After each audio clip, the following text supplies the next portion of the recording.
안녕하세요.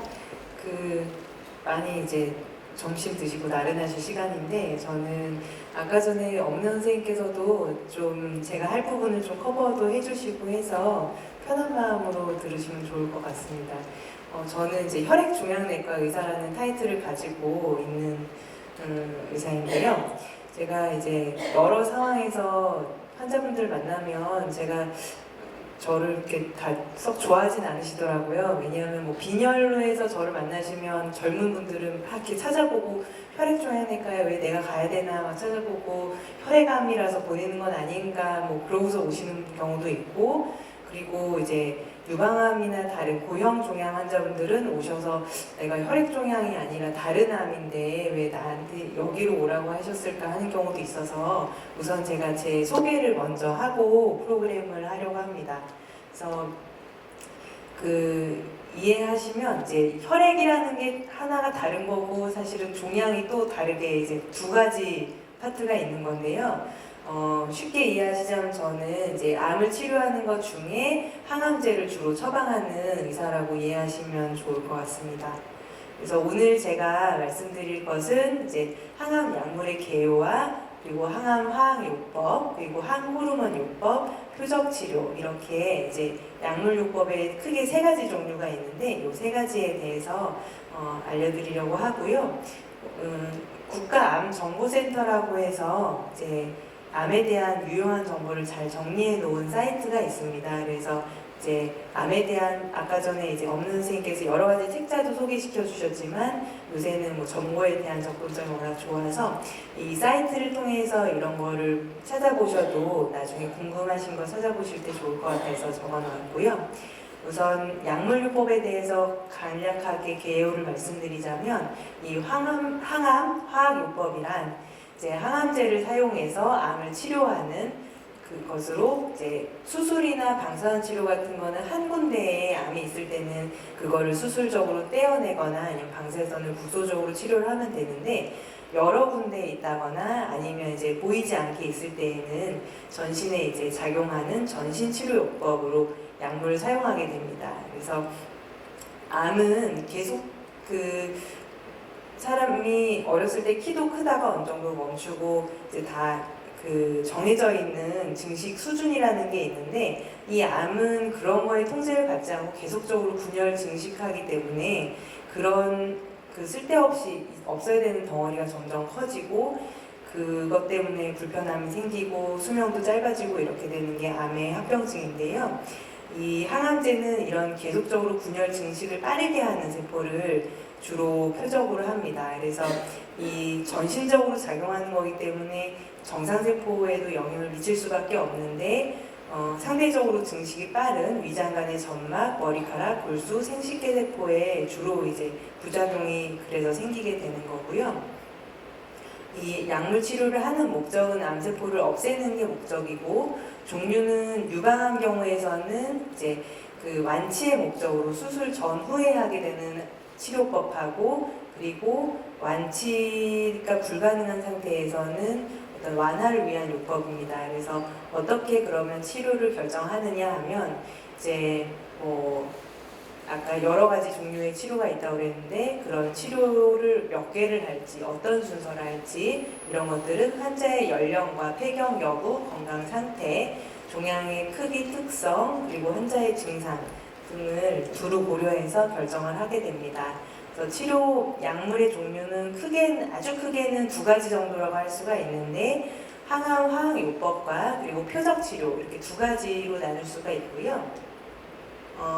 이 항호르몬 요법은 사실은 일종의 표적 치료이기 때문에 여기 이렇게 붙여서 조그맣게 해놨습니다. 그래서 세 가지 이제 치료법에 대해서 간략하게 설명을 드릴 텐데, 첫 번째로는 제가 주로 하고 있는 항암 화학요법에 대해서 말씀드리겠습니다.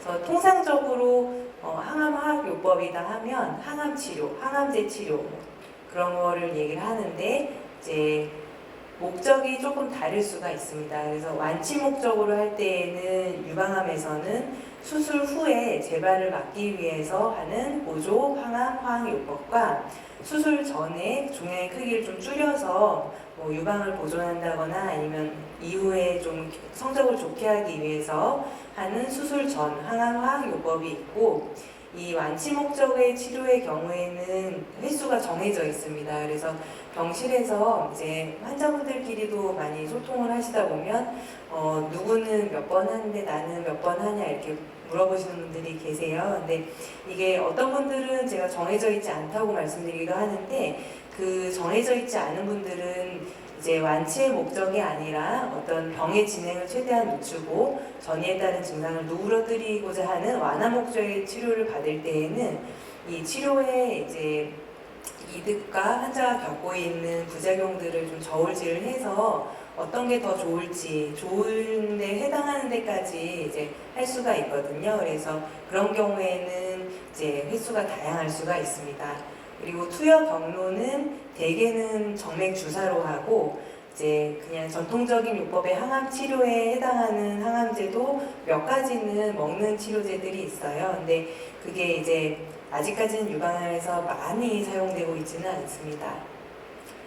그 항암 화학요법의 부작용이 이제 여러 가지가 있고, 보시면 흔한 독성으로는 그러니까 주로 빨리 분열하는 그런 세포들의 부작용이 많은데, 혈액독성이라고 해서 항암제 맞기 전에 이제 전통적인 항암화학요법을 할 때에는 항상 혈액 검사를 합니다. 그런 혈액 검사를 하는 게 이 혈액 독성으로부터 환자가 다 회복이 됐는지 그거를 파악하기 위해서 하는 거고요. 빈혈이 있다거나 혈소판이 떨어진다거나 아니면 백혈구가 떨어졌다.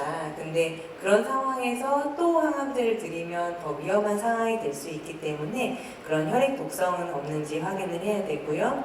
그리고 소화기계 점막 독성이 있는데, 이제 어떤 항암제들은 맞다 보면 입안이 헐어요. 특히 이제 우리나라 분들은 김치랑 매운 것들을 좀 드셔야지 식사가 잘 되는데, 그 점막 독성이 있어서 입안이 헐면 그런 게 많이 힘들기 때문에 이런 독성이 있는지 없는지를 잘 살펴서 약물 치료를 조절해야지 독성을 잘 조절할 수가 있습니다. 그리고 구역 구토도 있을 수가 있고, 많이들 염려하시는 탈모도 흔하게 일어날 수 있습니다.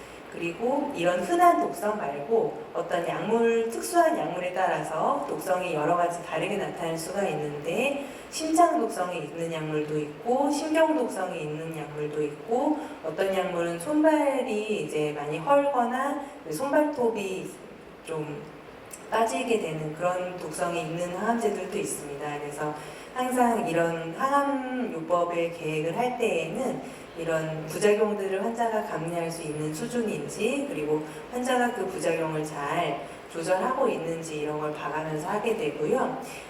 예전에는 굉장히 힘들었다고 하는데 요새는 예방약제가 좋아진 것들이 많기 때문에 예방약제를 투여하면서 환자분들이 이런 한 번 항암제가 들어가면 되게 3, 4주 정도 이제 기간을 두게 되는데, 그 이유가 독성으로부터 회복할 기간을 드리는 겁니다. 그래서 그 동안에 잘 이제 주치 선생님하고 상의하고 하면서 조절하면 독성을 하기가 조금 더 용이할 수가 있습니다. 그 두 번째 치료 요법으로는 항호르몬 요법이 있는데요. 아까 전에도 한번 설명은 해주셨지만, 요게 이제 그 호르몬 수용체라고 보시면 됩니다. 그래서 요게 세포 안팎을 이제 구분하는 그런 막인데요. 그 안에 이제 에스트로겐이 작용을 하면 이게 이렇게 갖다 붙으면 요 아래 부분으로 해서 여러 가지 단백질들의 변화가 일어나면서 세포가 자라라 이런 이제 신호를 전달하게 됩니다. 그래서 항호르몬 요법은 이런 신호를 전달할 수 없도록, 원래는 암세포의 성장을 촉진할 수 있는 호르몬인 그런 여성 호르몬이 수용체하고 결합하는 것을 방해를 하거나 아니면 그런 호르몬 자체의 분비를 억제하는 그런 치료 방식으로 수용체와 이런 그 호르몬으로 이루어져 있습니다. 그래서 호르몬제의 종류는 이제 어떻게 작용하느냐에서 두 가지 정도로 크게 나눌 수가 있는데요. 이게 이제 폐경을 했느냐 안 했느냐가 중요한 이유가, 폐경을 한다는 얘기는 이 난소에서 여성 호르몬을 만들 수 있느냐 없느냐가 달라지는 거거든요. 그래서 폐경 전에는 여성 호르몬 생성을 억제하기가 굉장히 어렵습니다. 그래서 이런 경우에는 여성 호르몬의 작용을 억제하는 타목시펜이나 파슬로덱스라는 그런 약들을 주로 쓰게 되고요. 폐경을 한 이후에는 난소에서는 더 이상 여성 호르몬이 만들어지지 않습니다. 다만 그렇다고 해서 이제 여성 호르몬이 전혀 나오지 않는 건 아닌데요. 이 여성 호르몬이 아닌 어떤 물질이 만들어졌다가 지방세포에서 여성 호르몬으로 변화를 시킵니다. 그래서 그렇게 되면 생긴 여성 호르몬은 또 유방암이 있으면 유방암을 더 크게 하는 역할을 할 수가 있거든요. 그래서 그것 때문에 여성 호르몬의 색성을 억제하는 그 페마라나 아리미덱스, 아로마신 이런 약제들을 쓰게 되고요. 아까 이제 체중 조절에 대해서 잠깐 말씀하셨는데 그 체중이 늘어나면 좋지 않은 이유가 지방 조직에서 이제 여성 호르몬을 만들기 때문에 그것 때문에 이제 지방 조직이 많아지면 여성 호르몬이 많아지니까 그 항호르몬제 치료 효과에도 더 안 좋을 수가 있고 암을 더 자라게 하는 그런 역할을 하게 되거든요. 그래서 그런 면에서 아무리 이제 식사를 썩 잘하지 못하시는 분이다 하더라도 이제 식사를 많이 해서 체중을 늘려야 된다 이렇게 말씀드리는 경우는 좀 적은 편입니다. 항호르몬제는 이 호르몬 수용체 양성 종양에 주로 적용을 하게 되고요. 아까 말씀하셨던 에스트로겐이나 프로제스테론 수용체가 뭐 둘 다 양성이거나 한쪽만 양성일 때라도 이제 그 요법을 적용을 하게 됩니다. 그리고 호르몬 수용체에도 다 점수가 있어요. 그래서 그 양성도가 강할 때 치료 효과가 크고, 아까 전에 이제 항암 화학요법은 뭐 머리도 빠지고 구토, 구역, 뭐 여러 가지 탈모 이런 부작용들이 있었는데 그거하고 비교하자면 부작용은 굉장히 적은 편이에요. 하지만 중요도는 굉장히 높습니다. 따라서 이제 이게 너무 쉬우니까 쉽게 생각하시고 이제 안 해도 되겠지 그러면서 그리고 이게 혼자 매일매일 복용해야 되는 그런 요법이거든요. 대개는. 그래서 그런 경우에 이제 잘 못하시는 분들이 있는데 정말 이 암을 없애기 위해서는 굉장히 중요하다고 잘 아시고 꾸준히 이제 주치 선생님의 처방을 받아서 잘 복용하시는 것이 중요하겠습니다. 그래서 그 치료 기간은 수술 후 부조에는 이제 5년이냐 10년이냐 뭐 이런 차이가 있을 수가 있는데 아까 전에도 말씀하셨듯이 좀 재발 위험이 높다 그러면 10년간 이제 하자는 그런 의견들이 더 많아지고 있고, 그리고 이제 폐경 전후에 따라서 타목시펜이라는 약을 쓸 건지 아니면 타목시펜보다 조금 더 효과가 좋은 아로마테이즈 억제제를 쓸 건지를 결정을 하게 되고요. 재발 전이에 대한 고식적 항암요법일 때에는 이제 항호르몬제와 다른 항암제를 병용하는 경우가 있는데 대개는 이제 그 주사 항암제하고 병용하는 경우는 드물고요. 다른 이제 표적 치료제랑 병용을 하는 경우가 많습니다.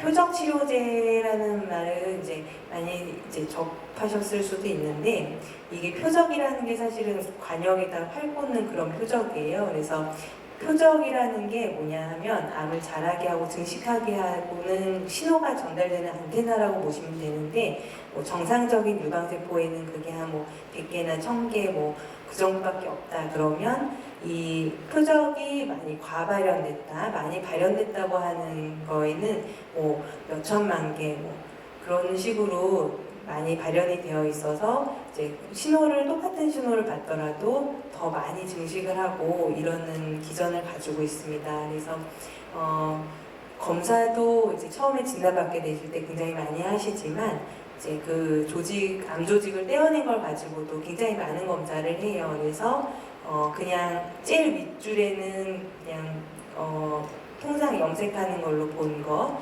그리고 그 다음에는 이 호르몬 수용체 염색, 그리고 헐투, 그리고 다른 뭐 KI67이라고 하는 뭐 얼마나 빨리 자라는지에 대한 지표 이런 것들을 검사해가지고 이 환자의 유방암이 어떤 타입에 해당하는지 이런 걸 조직 검사를 해서 이제 결정을 하게 되는데 이런 것들이 다 표적이 되는 겁니다. ER, PR, 헐투. 그리고 요새 통상적으로 하지는 못하는데 온코타입인 DX라든지 하는 유전자 검사도 있어서 이제 이런 걸 했을 때 좀 도움이 된다 하는 분들은 주치 선생님께서 한번 설명을 하실 거예요. 아직은 이제 보험으로 적용돼서 다 하고 통상적으로 하고 있지는 않은 검사고요. 그래서 이 I형은 아까 설명하셔서 넘어가겠고요. 표적 치료제는 그래서 이런 암에 아까 전에 보여드렸던 어디 염색이 되고 어떤 게 더 많이 까매져 있고 뭐 이런 거를 봐서 그런 생물학적 특성을 겨냥해서 이제 정상세포는 그런 게 없거든요. 그래서 정상세포는 이제 보호를 하고 암세포에 선택적으로 작용하는 그런 약제로 이제 항호르몬제 그리고 항혈투 치료제 그리고 기타로는 뭐 이제 여러 가지 신약들이 있습니다. 그런 게 끝나는 게 약 이름이 무슨 막 무슨 립 이렇게 끝나면 이게 표적 치료제라는 거거든요. 그래서 헐투는 이런 이제 허세핀, 타이커브, 퍼제타, 캐사일라 이런 치료제들이 통상적으로 이용이 되고 있고 항헐투 치료제 이용은 수술 후 보조요법에서는 1년간 하는 것을 권유를 하기 때문에 이제 1년을 이게 3주에 한 번씩 오셔서 받으시는 거를 계산해보면 이게 한 17번에서 18번 정도가 나와요. 그래서 뭐 기간에 따라서 이제 한 그 정도를 치료를 받으시게 되고, 그리고 재발 전이에 대한 고식전 요법에서는 이제 항hol투 치료제를 다른 항암화학 요법이랑 같이 병용을 하면서 이제 그 치료제가 이득이 있는 한 유지를 하게 됩니다. 기타 이제 지금 쓸 수 있는 약들은 보험 범위에서 쓸 수 있는 약들은 아피니토라든지 이브란스 이런 신약들이 있고요. 면역 항암 치료제라고 해서 일부 이제 승인은 받았지만 아직 보험이 안 되는 그런 약제도 있습니다. 그리고 이제 아까 옥년 선생님 슬라이드 그 동영상이랑 슬라이드에서 보여주셨지만 저희 한국에 계신 여러 이제 유방암을 보시는 선생님들께서 연구도 많이 하시고 여러 가지 환자분들 치료를 잘하기 위해서 노력을 많이 하고 계세요. 그래서 그러한 노력의 일환 중에 하나가 임상시험입니다. 그래서 임상시험에 대해서 설명을 받으시면 너무 거부감을 가지고 이제 뭔가 나를 이상하게 하려는 게 아닌가 의심하지 마시고 저희가 이제 조금 더 환자분들을 잘 치료하기 위해서 어떤 기회를 드리는 거라 생각하시고 한번 그 동의서도 잘 읽어보시고 그러시면 좋을 것 같습니다. 제가 준비한 내용이 여기까지입니다. 감사합니다.